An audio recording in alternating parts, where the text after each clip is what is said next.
Number 27, The God of the Bible, Chapter 7, Why Not Be Afraid of God, January 28, 2023. Jon Paulien. Good morning, ladies and gentlemen.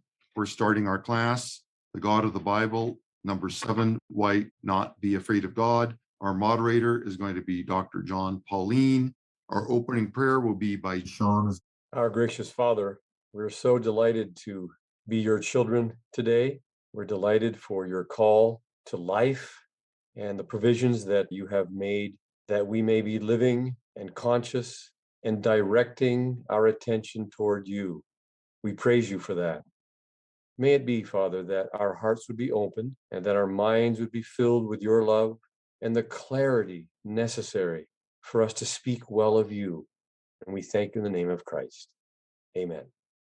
So we begin now the 7th part in the God of the Bible series. And as usual, we'll begin with a quick summary of where we have gone before. Since this is a pretty massive series, I think it's helpful to do that. And I invite you to follow along with the handout that comes with the series. And the handout in number 1 gives that summary. And I'd like you to follow along as I read it. In the previous sessions, we learned in chapter 1 that peace in the universe was originally based on mutual trust between God and his creatures and among the creatures themselves. Then in the second session, we also learned that lack of trust in God and his government is the root cause of sin and rebellion in the universe. In the third session, we learned that trust in God is the key then to resolving the universal crisis. If trust is truly the solution to sin and rebellion, the next crucial question concerns the method by which God rebuilds trust. So in the fourth session, we learned that God does not build trust through power and force, through miracles, or through assertions and claims. Instead, he builds trust through the scriptures, the guidance of the Holy Spirit, life experience, and the testimonies of others. In the fifth session, the real issue of the universe is not over power. If that were true, God could have settled it a long time ago. But Satan has not accused God of being weak. He's accused God of abusing his superior power and manipulating the evidence. So in session 6, Jesus demonstrated his right to rule, his right to authority through the way he behaved while on earth and in the way that he died.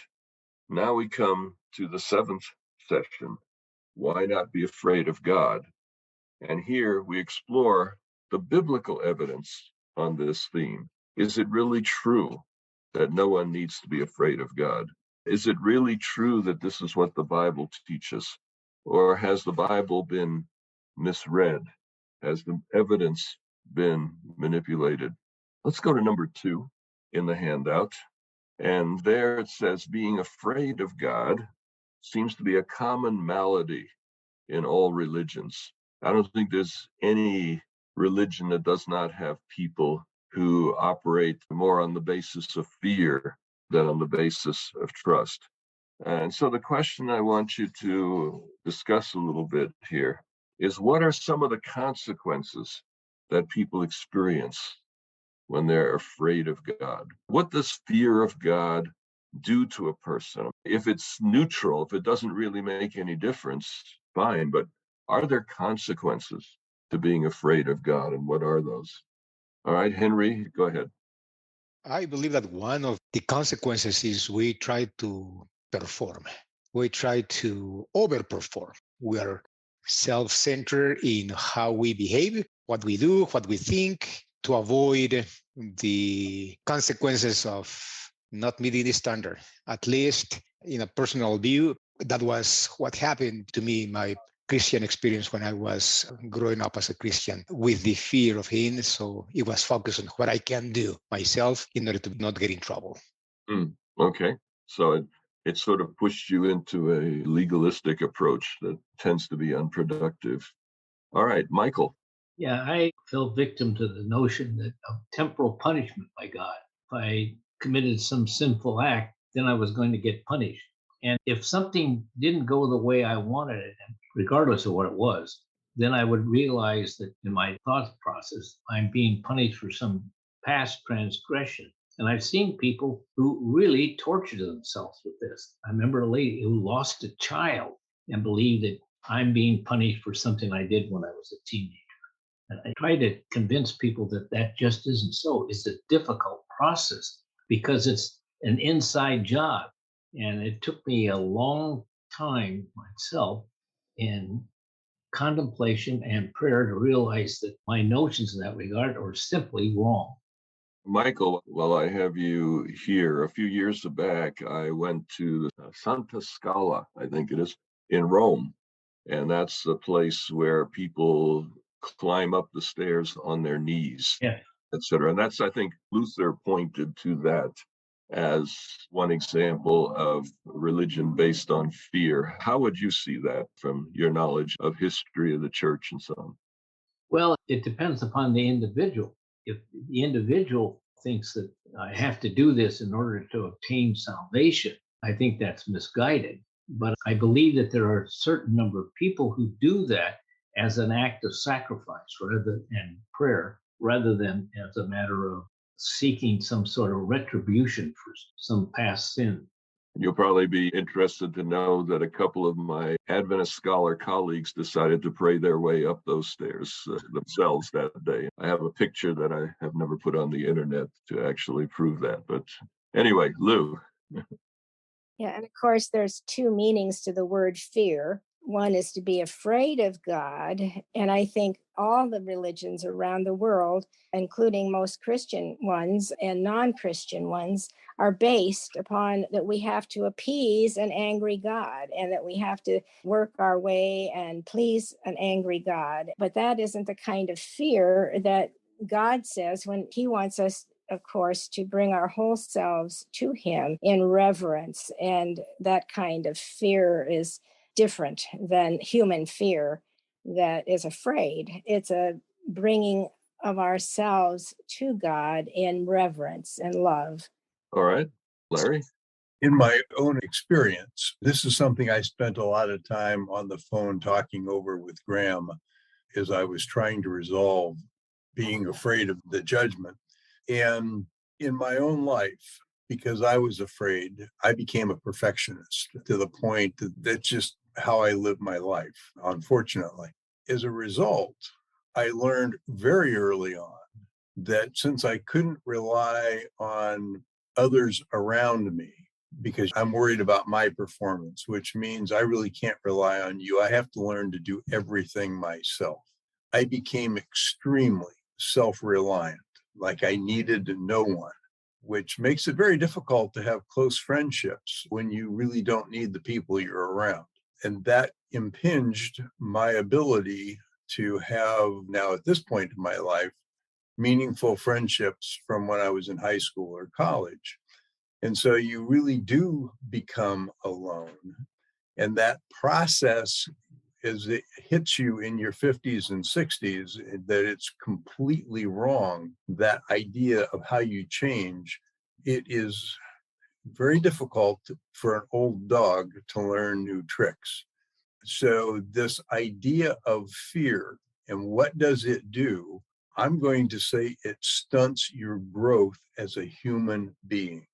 The things that I look at other people that came from a more balanced background, now that I see them in their 70s, the life that they live is way more wholesome and way more peaceful than the life that I had been living. And it is even difficult at this point in life to fully embrace all of that because you carry that baggage with you forever. That, I think, is the damage. You can never outgrow your past. You can grow through it and become better and different, but you still pull it with you.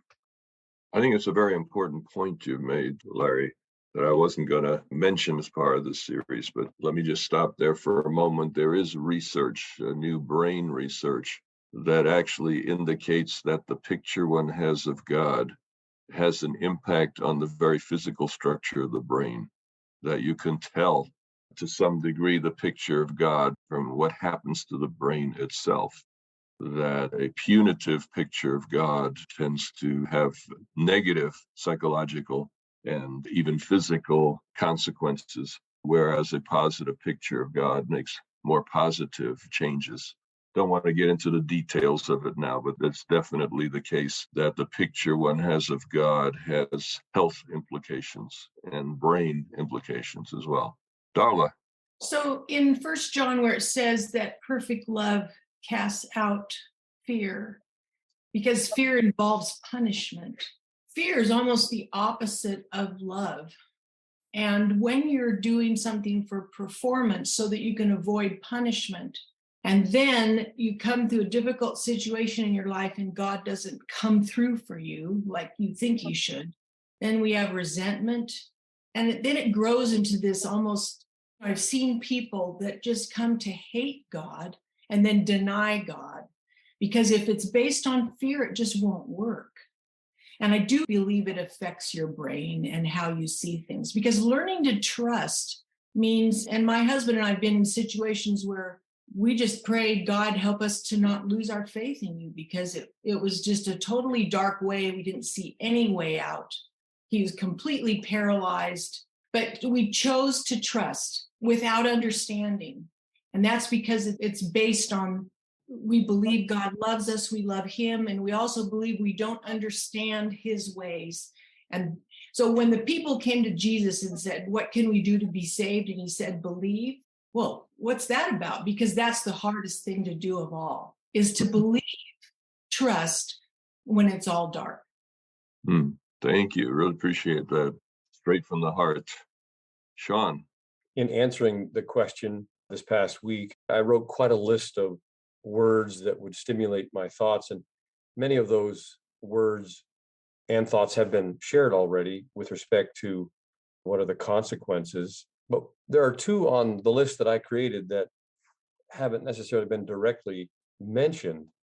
And in the world that I live in, among those that I live and work in a very small rural community, in a very aggressive physical work situation, there are two that really come to light very often. In fact, since we last met, it's been several weeks, I've had some marvelous experiences, challenging, but marvelous experiences with some of these very issues. One of them is anxiety. I would venture to say that those people who live in the fear of God, they are afraid of God, have deep personal anxiety. Where that anxiety may have started from, I don't question, I don't research, and I don't necessarily know in their lives. I'm simply trying to be a friend in the love of Christ to assist them to remove the anxieties that I know are directly associated with their being fearful of the God that they have come to know or that they were raised to know in their traditions. The other is of a serious consequence that I think those of us in this group have much sympathy in, and that is the amazing amount of misrepresentation of God that is a direct consequence to the fear of God that they have. It's a tragic consequence that God is besmirched day after day after day by this type of misunderstanding, whether in the church or out of the church. So I see those two as vital consequences to having this misplaced fear of God. And I think that last one is a really important one. In a sense, it assumes what needs to be proved and what we're trying to do in this particular session. But obviously, if God is not desired to be feared and Scripture does not teach that we should be afraid of God, then we're misrepresenting God. It's one of the consequences of people who live in fear. The fear may be unconscious. They may not have chosen it. It may just sort of happened. But a fearful approach to God does misrepresent him. If we're afraid of God, I think anybody who's familiar with relationships, if you're afraid of another person, it's very, very difficult to trust that person. You don't know what will happen next. If you have a mom who just walks through the kitchen and just slaps you in the face without warning, that breaks down the ability to trust in relationship, that you're in a safe place. And so trust is lost. Love is lost. And of course, a couple other things that were mentioned in the original Conversations About God series is that obedience that comes from fear turns people into rebels ultimately. That once the terror is gone, they become infuriated by the very thing that they claim to be serving. And I think perhaps, especially for those of us who are over 50 in this room, fear of death is a big one. If you don't know what's on the other side, if you don't know who you will meet on the other side, death can be fearful. And so fear of death is another consequence, I think, of fear of God. So there are a number of consequences. Many of those are related to works-based, fear-based religions. Nancy? I just want to share 3 things that I've noticed and learned from Graham too, of what fear does. And one illustrated to me was watching a documentary on sacred temples, sacred places in the world. And what people do to please their God is so hard on them. The whipping in the parades and the bleeding. And then one culture, I believe it was near Arabia or whatever, a very educated young man who's taking medicine was part of this faith, and he explained what they were doing, and he and his team were in charge of the ambulance for his faith for this festival, and they were picking up for several days people that were dropping like flies because they are not to eat for their gods to worship, and there's just thousands of people, and these young men running back and forth through traffic, taking people to the hospital, doing this day and night. At the end, they finally get to eat. And he said, well, I think our God is very pleased with us. And I thought, oh, how sad. So I see this result in what these religions are doing. And then another result is my lovely neighbor who, as a child, went to church with her family, very strict father. And when she'd come home, he'd beat her. He would never be kind. He never polite, but she had to go to church, sit there. And if I ever mention God, she wants nothing to do with him. The fear. So she, instead of trying to please the God, we won't go there. She says, we're not going to talk about that. So she's rejected God.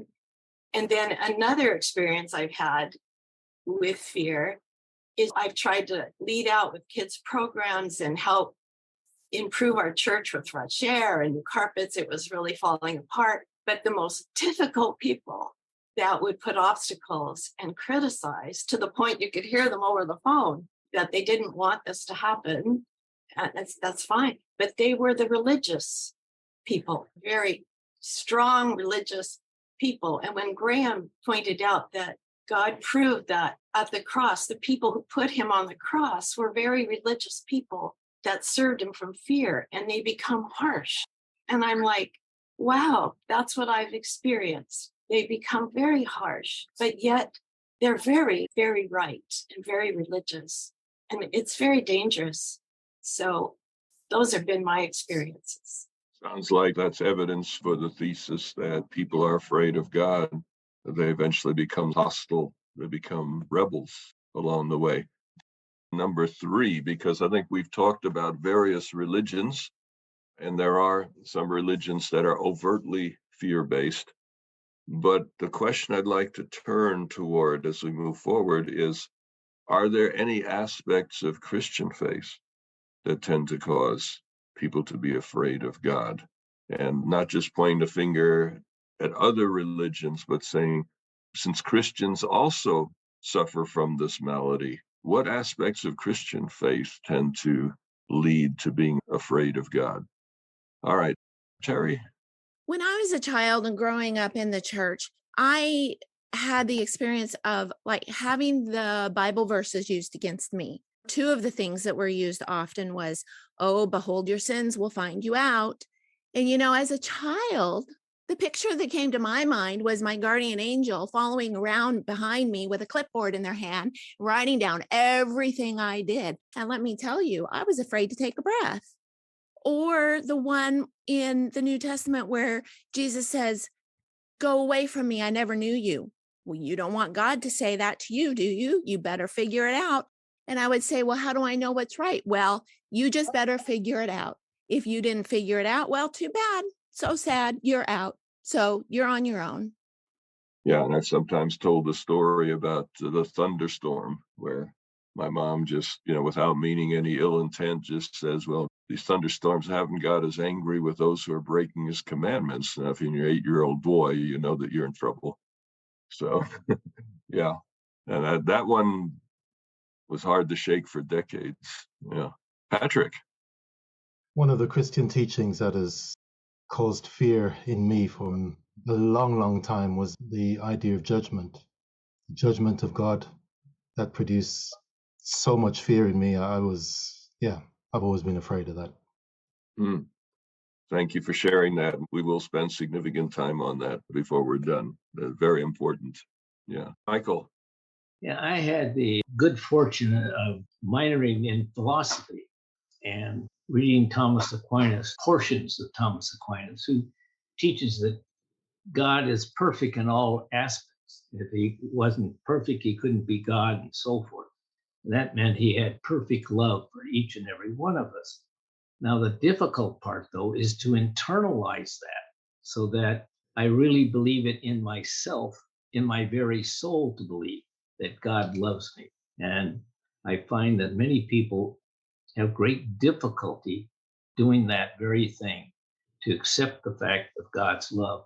And it was something I struggled with for years. And finally came at peace with the notion that God does love me just for who I am. And that's an important aspect of my life.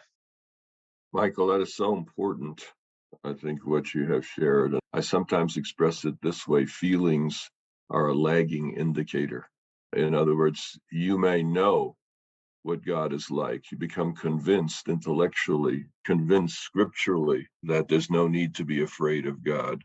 And yet the feelings are still there. And the feelings make it seem like what you've learned, has no impact for a time. So one can know for years that there's no need to be afraid of God, and yet still feel that fear at times. So that's an important distinction, and no one should get discouraged if there isn't an overnight cure for this. It's one reason we keep studying this topic, because all of us, need to be reminded on a regular basis, and our feelings need to be, shall we say, spoken to and encouraged to align themselves with truth as we've come to understand it. Lou? Jesus said to the listening congregation and his disciples, unless you become as little children, you won't enter the kingdom of God.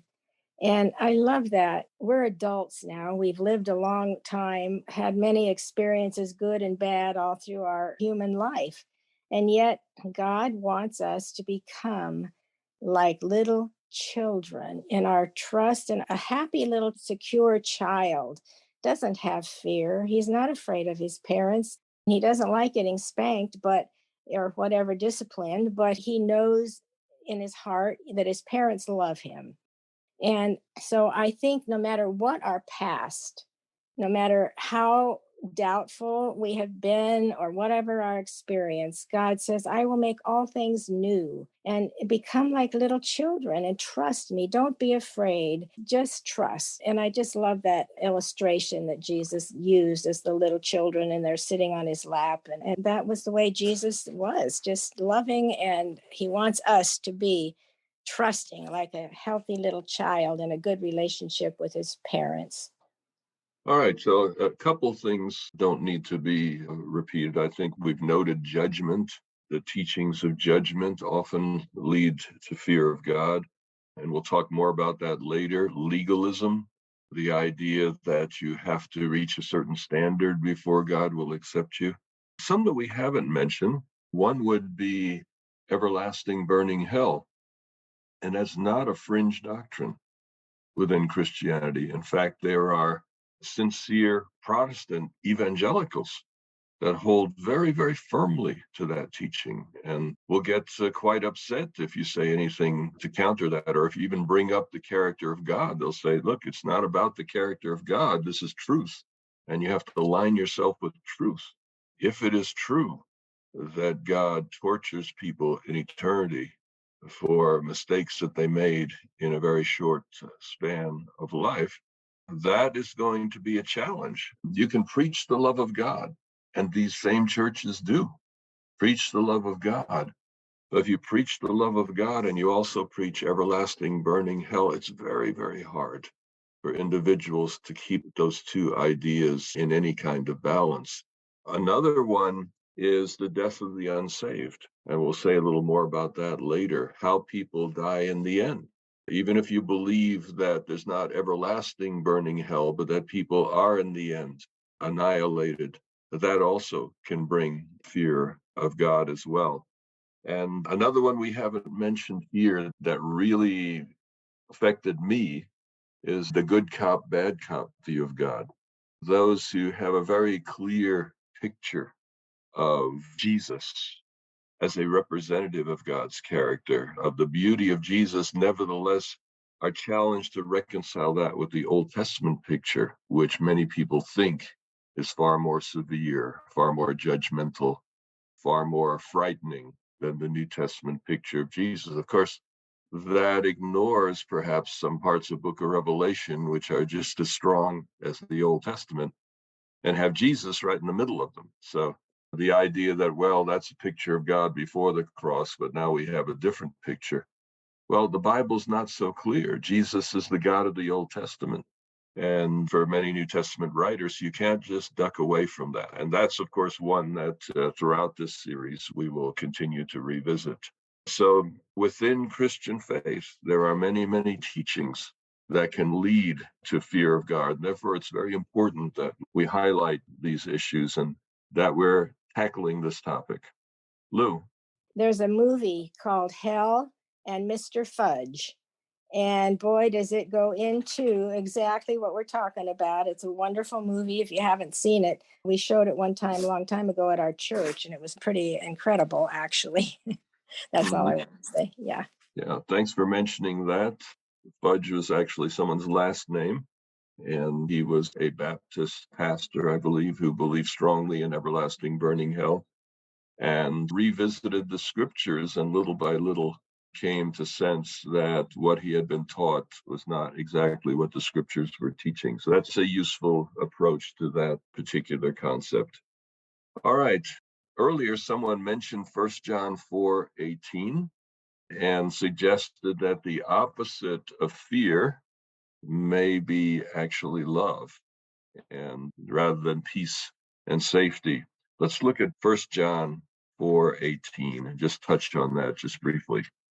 There is no fear in love, but perfect love casts out fear. For fear has to do with punishment, and whoever fears has not reached perfection in love. So here you almost get the impression that love and fear are opposites. And we've noted that people who are afraid of God have great difficulty experiencing his love. People are afraid of another human being. It's very hard to trust and love that person.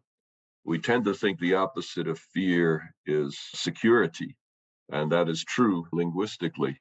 But in this Bible text, fear and love are contrasted, that the degree to which we fear God in a negative way, that love becomes difficult or almost impossible. Let's go on to number 4, because number 4 gives us a biblical example of a fear-based religion. So it's sort of the poster child of a fear-based religion. According to number 4, it says, read Daniel 3:1-15. What was the inspiration behind Nebuchadnezzar's image? What do the numbers remind you of, etc.? We'll look at some of those questions. But first, let's read Daniel 3 and verses 1-15. King Nebuchadnezzar made a golden statue whose height was 60 cubits and whose width was 6 cubits. He set it up on the plain of Dura in the province of Babylon. Then King Nebuchadnezzar sent for the satraps, the prefects, and the governors, the counselors, the treasurers, the justices, the magistrates, and all the officials of the provinces to assemble and come to the dedication of the statue that King Nebuchadnezzar had set up.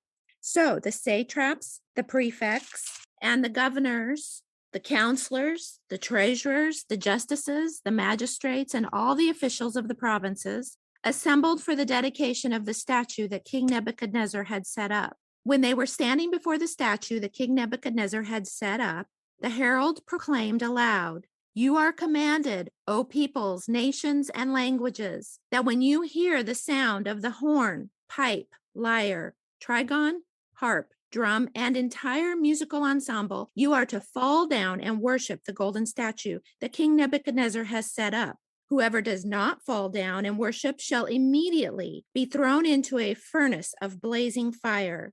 Therefore, as soon as all the peoples heard the sound of the horn, pipe, lyre, trigon, harp, drum, and entire musical ensemble, all the peoples, nations, and languages fell down and worshipped the golden statue that King Nebuchadnezzar had set up. Accordingly, at this time, certain Chaldeans came forward and denounced the Jews.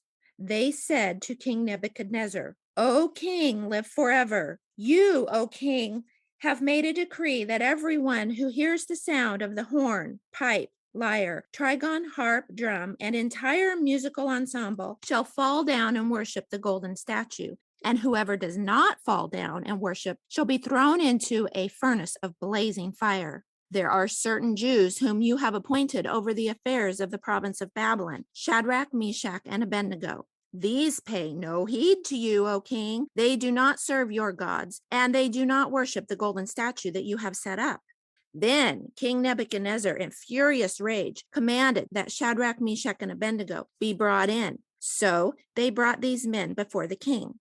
Nebuchadnezzar said to them, "Is it true, O Shadrach, Meshach, and Abednego, that you do not serve my gods, and that you do not worship the golden statue that I have set up?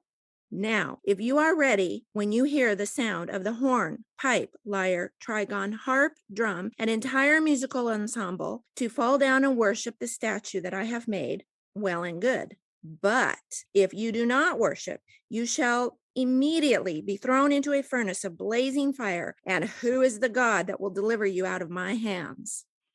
So you notice a certain Hebraic aspect there. This is actually Aramaic language, but that sort of a Semitic language idea that instead of using pronouns, sometimes you just recite the whole thing again. Deuteronomy is full of these. As one example, because I once translated Deuteronomy, and it was the easiest thing because he kept repeating some of these lists of things and you got to recognize them. But instead of just saying the orchestra, just go through every instrument in there. But where do you think Nebuchadnezzar got this idea of a statue that everybody would worship? I suspect he got it from Daniel 2. I suspect that here was this statue with a head of gold. And he says, all right, if I'm the head of gold, what about if we make a statue that's all of gold? And that means that I will never be replaced. My kingdom will never come to an end. So it seems that the image and the language here ties the two together. The image of 3 is grounded in the image of 2. It's actually an act of rebellion on Nebuchadnezzar's part, and in which he's saying, no, the picture, the future that the God of the Hebrews gave me is not going to be the way that things turn out. So the vision of Daniel 2, in a real sense, becomes the basis for his actions here in chapter 3. But an interesting side piece of this is the question, where was Daniel? Anyone want to speculate on that? Because you notice Daniel's not in here. He plays a major role in chapter 2, 4, 5, 6. Daniel's missing in chapter 3. No ideas. All right, Nancy, gonna give it a try. I don't know for sure, but knowing Daniel's integrity, I always imagined that he had been on a special assignment somewhere in another area of the kingdom and he wasn't around. That's what I've always thought. Well, you notice the language here implies that everybody is here, okay? But anybody who knows anything about running a country realize somebody's running the country while you're having this big show, okay? Just like when you have the State of the Union address, it's the one time where the entire government is in one building. And what do? They have a designated survivor. All right, there's somebody, some member of the government is missing. It could be the vice president, it could be the secretary of state, it could be the secretary of agriculture. Somebody is housed away from the Capitol just in case. Somebody's got to be running the country when everybody's together for the big show. I suspect Nebuchadnezzar, I don't think, is evil. He's a child of his time, but he knew that this wasn't going to work with Daniel. And so he said, look, I order you to go here and stuff like that. I need you to take care of this while we're having our meeting. Or maybe he just stayed in Babylon and was basically running the country with some of his colleagues while the rest of the leaders were all going to this place. So how did Shadrach, Meshach, and Abednego get there? Perhaps just an oversight on Nebuchadnezzar's part. He'd forgotten about them after a couple of years and didn't think that it might be an issue there. But Daniel, he was pretty clear. He's going to embarrass me on this occasion, so I'm going to sideline him for his own good. Bob. Is it wrong for someone like Daniel to, if he had a choice to escape, and if Shadrach and the others could have escaped, is that wrong? Now, it seems like God set it up this way, but if one had the power to get away, it's sort of one of those questions where you run into in modern times too, like in World War II, there's discussions of people who gave their lives, and there's other people who would figure out a good way to get out of the path of danger. Sometimes you wonder about that, because I've often wondered about Daniel. He was important in this whole story.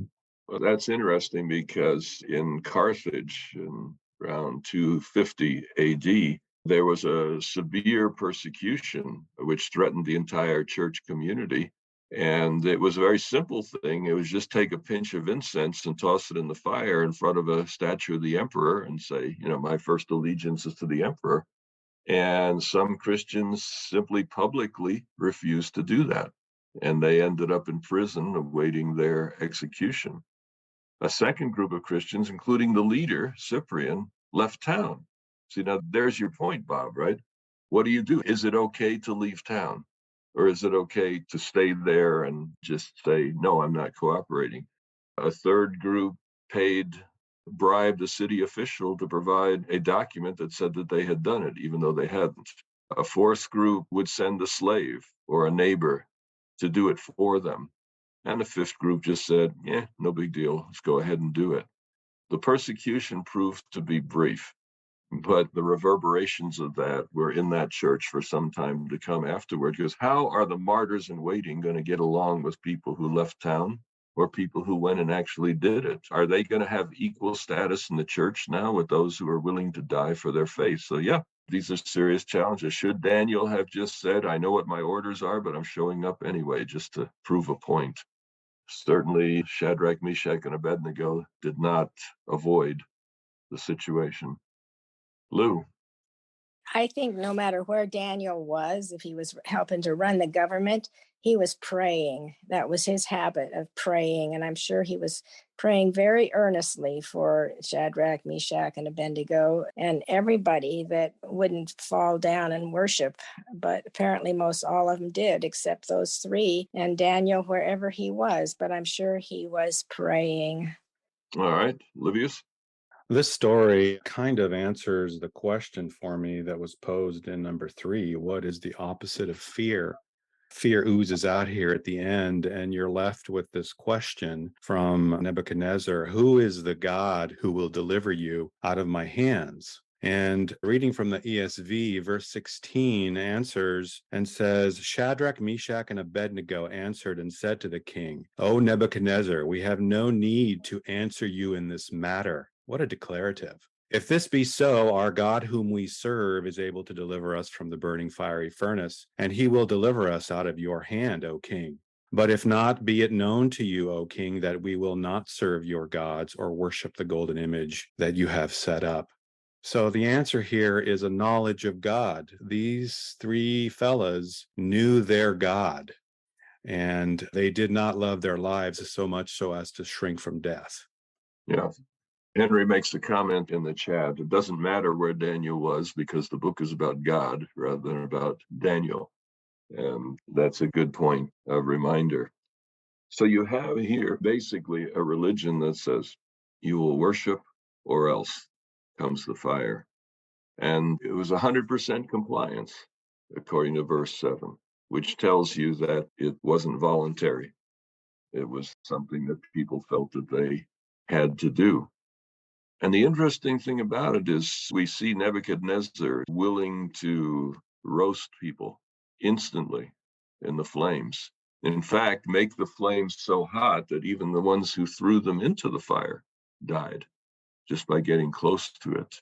And yet the thought is out there that there's a God who will not just burn people up, but threaten them, torture them for eternity, which makes Nebuchadnezzar look a little bit more merciful even than God. So this story really poses these questions in a very challenging way. And the question I want you to think about, did Nebuchadnezzar learn anything from this experience? All right, Neil, you don't have to answer that. I'm just posing that for the future. If you have ever seen the Ishtar Gate in Germany, look at those tiles. That's the furnace that they were thrown into. Well, temperatures in Fahrenheit to glaze those tiles is over 2,000 degrees. Something else that's interesting, throughout the book of Daniel, Daniel is a Hebrew name. Shadrach, Meshach, and Abednego are Babylonian names. They're never referred to after the first chapter by their Hebrew names. And as far as did Nebuchadnezzar learn something? I think he did, considering he wrote the 4th chapter of the book of Daniel. All right. Julie.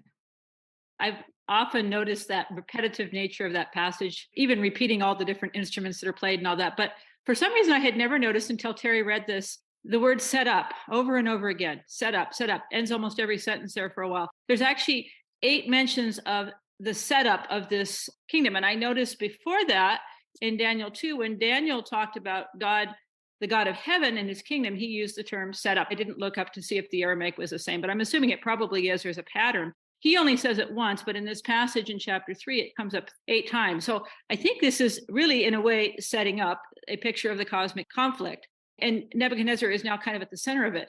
He gets everybody to follow him, but in doing that, he also creates this huge audience for what God's about to do. And in order to set up this and make everybody do this, he has to use force. There's no other way to do it. These people come from all these different parts of the world. They have different ways of seeing things. The only way they're going to follow this is if they have this great fear that in public they are going to be denounced and burned. Interestingly, I was also thinking how Nebuchadnezzar sets it up in a way to show that that kind of a government, that kind of a rule ends in destruction. God's rule ends up where God himself goes into the fire. And they see God in the fire with these people that get thrown in. For many, many hundreds of years, Christianity has taught that picture of God throwing everybody into the fire. But in this picture, God himself goes into that fire. And I think that's just a beautiful parable of the cosmic conflict and what God did for us. Thank you. Michael. There's no doubt that Christianity was persecuted under the Roman emperors. It wasn't continual.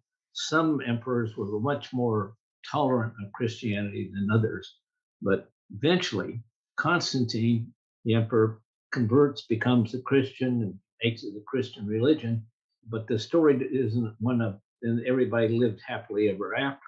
Christianity was guilty of all kinds of different things, whether it was the Crusades, which took the lives of thousands upon thousands of people, or even in the history of this country with the Puritans who came to Massachusetts.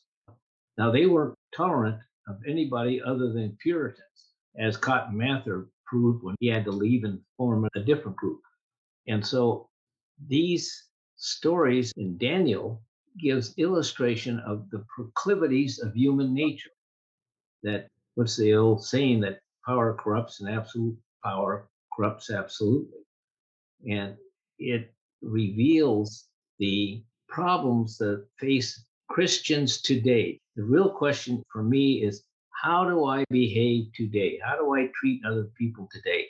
And can I treat them with love and respect, or do I want to denigrate them? And that, in my view, is a question for each of us.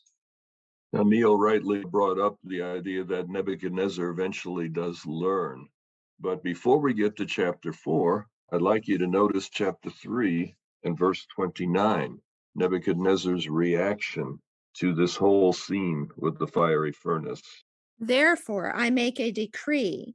Any people, nation, or language that utters blasphemy against the God of Shadrach, Meshach, and Abednego shall be torn limb from limb, and their houses laid in ruins, for there is no other God who is able to deliver in this way. Nebuchadnezzar seems to be convinced that the God of Shadrach, Meshach, and Abednego is the true God, and that their rebellion against him was authorized. But notice his reaction was, all right, from now on, anybody that says anything negative about Yahweh is going to get the worst imaginable treatment, perhaps even greater torture than being thrown into a fiery furnace. So Nebuchadnezzar has changed his mind about who to fear, but has not changed his mind in terms of the character of the God that is worthy of worship. All right, Terry. What struck me is that Nebuchadnezzar realized that, yes, indeed, there is somebody who is more powerful than he is. But I thought that King Nebuchadnezzar was still very self-referenced, because if I understand it correctly, the people wanted to make their gods happy so that it would go well with them. So Nebuchadnezzar was still very self-referenced. This God who's more powerful could do things to me. And if my people make him unhappy, then it's not going to go so well for me. So he started on the first step. He recognized that there actually is somebody more powerful than he was. But boy, that force and control and persecution and threat was still very, very strong in him. Yeah, I like the implications that you bring out there. Nebuchadnezzar's trying to manage a situation in which he's been outfoxed, and he's going to make sure that he gets no personal damage from anything any of his people might do. Julie. Well, it just occurs to me that this whole thing he set up. So first of all, he goes back. Daniel gives him this message. People hear about it. The word gets out. And in that culture, in that time, and just think about the dynasty that Nebuchadnezzar had. It's just bigger than anything we can imagine. He had to rule all these people, and all sorts of things depended on that. And in that time, people really looked at power as a big deal. So this whole setup that he did here probably was to kind of reconfirm, even though I've got Daniel working with me and his God says he's better than me, I got to let you guys know that I'm still the best, okay? And now he's kind of been shown up. Obviously, God has come in with this whole audience, and they can see that there is someone more powerful than Nebuchadnezzar to avoid all the things that go on in power-based governments, people coming in to take over, rebellion, all sorts of things happening. It's almost like now he's saying, okay, I have to admit God is more powerful, but I'm still the big guy here. Don't mess around. You better worship this God. So it's another way of him, now that he's kind of lost face, reestablishing face and gaining. And I'm sure that was his own belief system, but part of it is just to keep control over this huge empire. So you can see that there's many paths to a fear-based religion, and Nebuchadnezzar, now supporting the God of Israel, continues to impose fear to get people to comply. Henry. I really like the way that God works, taking step by step, right? He needed to show Nebuchadnezzar first that he was God. He couldn't show him his character without revealing who was he first, and then to explain to him what type of God was he. So power needed to come first. And I just love the way that exactly the way that Jesus showed. I have so many things to tell you, but you are not able to take them right now. So I'll show you one that is going to be looking bad for us, at least for people in the future, but it's the very initial step. And so many of us maybe have never been here if I didn't have any fear of God at the beginning. Wrong, childish, not ideal, but at least the first step that allowed me to one day stop and say, well, if you were actually as majestuous and greater as you are, you may have already destroyed me, but you haven't. Why? And that allowed the room for knowledge. So I just love the way that God did it. Even though he wasn't learning everything, he learned the first step that allowed him to be open for the second step. And God didn't give up on him, right? So I think that's a very important point. And the first stage a lot of us have gone through is a stage of fear. A fear of punishment, seeking a reward, etc. That's what legalism is all about. So I think every one of us may have passed through a stage of relationship with God where our self-interest is at the core of how we respond. Lou. I love the point that Jesus was there. He was there in the midst of the fire with his children who trusted him fully. And I love that picture, the fire and the fourth person being Jesus in that fire. It comforts me to know that God is always there, and I don't ever have to be afraid no matter what it is. I heard a preacher say, God and me make an army. And I think that's really true. Thank you. Larry? For those of us that are beyond 65, the road that Henry has talked about and the road that I've shared, that my history, we talk a lot about fear-based and what it does. I don't know if we should spend some time looking at the other side and imagining what life would be like if at 17, while we were just graduating from academy or high school, by that time we had understood God in the way we understand him now. What would the next 55 years of our life have been like? Because when we try to reach younger people and share, we're doing the same thing. You don't want to do what I did because, instead of saying, if you were to do something different than I did, this is the kind of thing you could look forward to. Why is it so critical to not have a fear-based view of God? Yeah, I like that point that you're making. I think we do need to be realistic and understand that part of the very makeup of the child, the immaturity of a child, is sometimes calculating each relationship in terms of reward and punishment. It seems like it may almost be a stage to some degree that people go through. But if we have been modeled a better picture of God, like I think of myself at 8 years old, yeah, it was part of who I was to quickly embrace that must be true, that this thunderstorm is coming for me. So it may be difficult to truly pass that on to children. Doesn't mean we shouldn't try, because when they are weighing alternatives later on, if they have a strong positive picture of God, they will develop further into it. Patrick? Seems that in verse 29, Nebuchadnezzar still had a very, perhaps, power-based picture of God. And yet, if you think about it, so many today still think of God ultimately the way he treats his enemies, the way he's going to eradicate sin. It's almost like God is some kind of divine Nebuchadnezzar. In the end, if you don't do what he says, he's going to burn you to death. Yeah. So somehow we've got to get to a different place than even where Nebuchadnezzar was. I mean, I like to say that thing that perhaps we should learn, Nebuchadnezzar used fire. God doesn't use it, he lives in it, because that's inherent to what God is. And maybe that's something we could learn from it too. And that's why we took the time, I think, to settle in this story just a little bit, because it is such a programmatic story for the topic that here's an example of the extreme that this can go to. Daniel? I said it many times before, but I'm going to say it again. Ivan Petrovich Pavlov, the Russian scientist, got a Nobel Prize in 1904 for discovering that we do not choose our emotions. So, of course, the three young men had fear. They just did not act on their emotions. They acted on their faith. Of course, the 12 spies had fear, but 10 of them acted on their emotions and 2 of them acted on their faith. David sees Goliath, and of course he's afraid, but he sees it as a challenge, not as a threat. He chooses to act on the mindset of faith.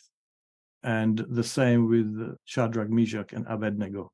So otherwise you create an impression that, oh boy, I have this fear, something is wrong with me. I am not a good disciple. If I was a better child of God, I would not experience fear. So that's why Pavlov got a Nobel Prize for that. No, you don't choose the emotions, you choose the response. Jesus says in Gethsemane, Peter, James, John, come here, something is happening to me. I'm feeling like dying. But he acts not on what he feels, he acts on what he knows. Although, as Desire of Ages says, he could not see through the portals of the tomb, He feels, my God, why have you forsaken me? Yet he says, my Father, into your hands I commit my spirit. So let's get at least 20th century perspective on this, if not 21st century. You do not choose your emotions. Emotions are given. Fear is a lagging indicator, and simply because we know the truth about God doesn't mean that our body instinctively aligns with that at all times. Thank you. Sean, and then we need to start drawing to a close. This very topic has been and continues to be essential in my contact with multiple people currently who I live and dwell among in my own space and time here. When I broach this subject with people, the floodgates open, an almost eerie sense of openness and willingness on their part that I would never recognize in any other dimension of their life suddenly becomes available and suddenly becomes apparent. And I am grateful to walk into that space and I read with them this portion of Daniel. I read with them portions of Paul, if they're willing to use the scripture. And many of these folks that I am referring to are church-based Protestant people here in this region that I live. And I believe, for me anyway, it's a grand privilege for me to be able to speak and love and share and have friendship with these people at this level. And I suppose I would pose another question. I don't mean to be sarcastic, but why not be afraid of God is what we're studying here. Why not, or why are we afraid to talk to people about being afraid of God? I find it essential, exhilarating, and incredibly friendship making. It's a beautiful thing. I just wanted to share that. Thank you. Amen.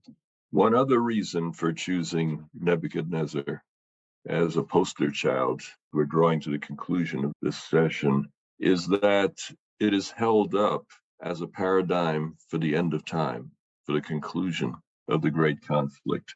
And Terry, would you please read Revelation 13, verses 15 to 18 as we draw this quickly to a close?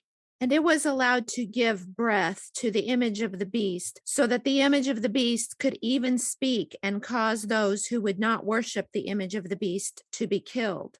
Also, it causes all, both small and great, both rich and poor, both free and slave, to be marked on the right hand or the forehead, so that no one can buy or sell who does not have the mark, that is, the name of the beast or the number of its name. This calls for wisdom.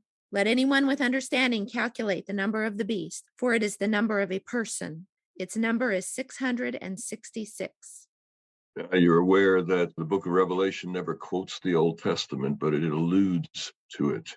And the allusion here is about as clear as any other in the Bible. You have a call to worship, but it's a worship with a threat of death.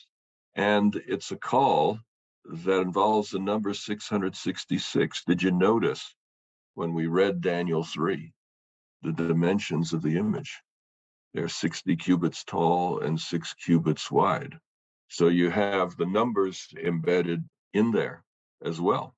So with that in mind, Revelation 13, worship that is demanded on pain of death.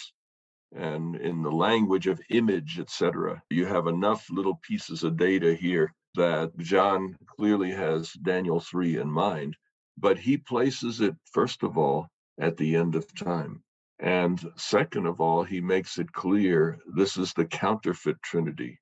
This is the enemy. This is the dragon. This is Satan behind this kind of worship. In the final crisis of Earth's history, a fear-based religion will be almost universal. And we are invited to recognize that it will be a great deception. It will seem like the way to go. It will seem like the way to save the world from the approaching conflagration. But in actual fact, it is the method of Satan. So one of the ways in which the Bible, I think, very clearly draws a contrast here, and a good place to end this session, is that in the end of time, it is on the side of Satan that this is centered. You have the image of the beast versus the image of God. You have a counterfeit Trinity and a true Trinity. You have coercion on the one hand and freedom on the other. You have deception on the one hand and truth on the other. So God is inviting the human race to model their behavior on his character, a character of love, a character of persuasion rather than force. So worship based on fear will have a major role in the final crisis of Earth's history. And there will be people who are willing to worship a God who's worse than Nebuchadnezzar, because I don't doubt that there'll be a Christian face to the final crisis. It is very clear in the first part of Revelation 13 that the beast from the sea is modeled on Jesus Christ. He looks just like Jesus. He acts like Jesus. So people who follow Jesus will be following on the basis of a punitive, fear-based religion. That's how we recognize the enemy at the end of time. So this subject is so critical. Nebuchadnezzar says, on your knees. God says, love me and trust me. Nebuchadnezzar says, I'll burn you till you're dead. The counterfeit Trinity at the end says, will burn you forever and ever, day and night. So this good cop, bad cop view of God that I mentioned earlier, the God who is loving but torments people in flames, is a Christian version of Nebuchadnezzar. And Revelation 13 makes that clear, that in the final crisis, there will be a religion based on a picture of Jesus Christ and a picture of God that is actually the voice of the dragon. So as we approach the end of time, this topic will prove to be a very important one. And in the session to follow, we'll start transitioning toward developing some of those texts of the Bible that leave people a little confused. Until then, let's pray. Dear Lord, to the degree that we have come to see who you truly are, to the degree that being afraid of you is less and less of a challenge, we are truly grateful, because we see the tremendous consequences of religion based on fear.